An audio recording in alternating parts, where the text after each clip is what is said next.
বামপন্থীরা তাদের প্রথম লিস্ট প্রকাশ করেছে।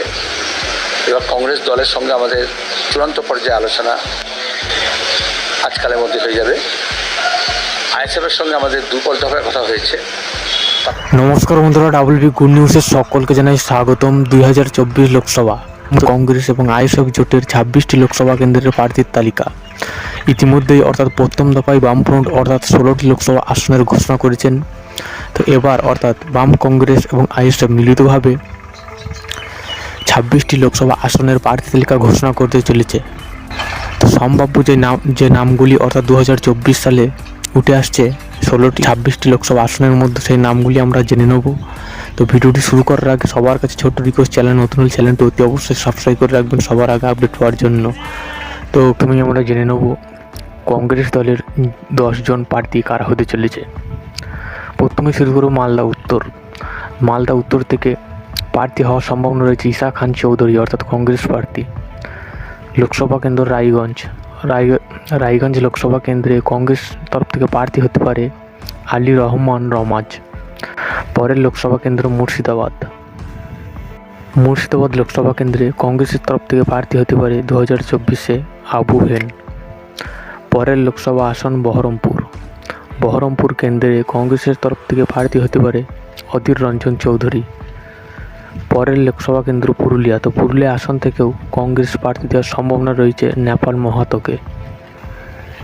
পরবর্তী লোকসভা কেন্দ্র দার্জিলিং লোকসভা আসন থেকেও কংগ্রেস প্রার্থী দিতে পারে দীপা দাস মুন্সিকে। লোকসভা আসন বীরভূম আসন থেকেও কংগ্রেস প্রার্থী দেওয়ার সম্ভাবনা রয়েছে মিল্টন রশিদকে। লোকসভা আসন মালদা দক্ষিণ আসন থেকে ফের একবার প্রার্থী হচ্ছে আবু হাসেম খান চৌধুরী।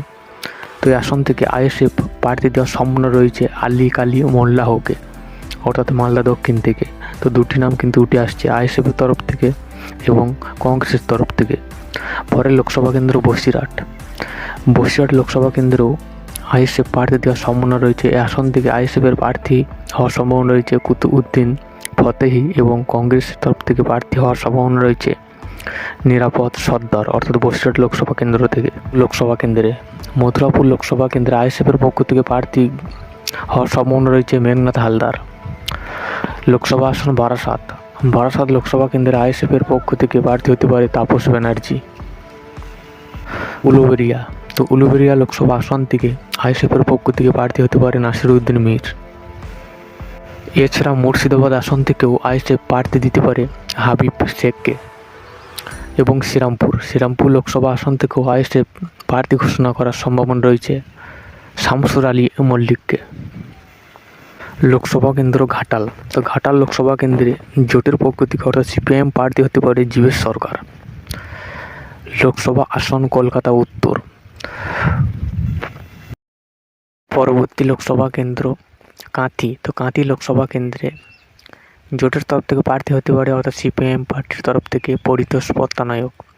লোকসভা কেন্দ্র আরামবাগ থেকে প্রার্থী হওয়ার সম্ভাবনা রয়েছে শক্তিমোহন মল্লিক। লোকসভা কেন্দ্র বনগা আসন থেকে প্রার্থী হতে পারে সবুজ দাস।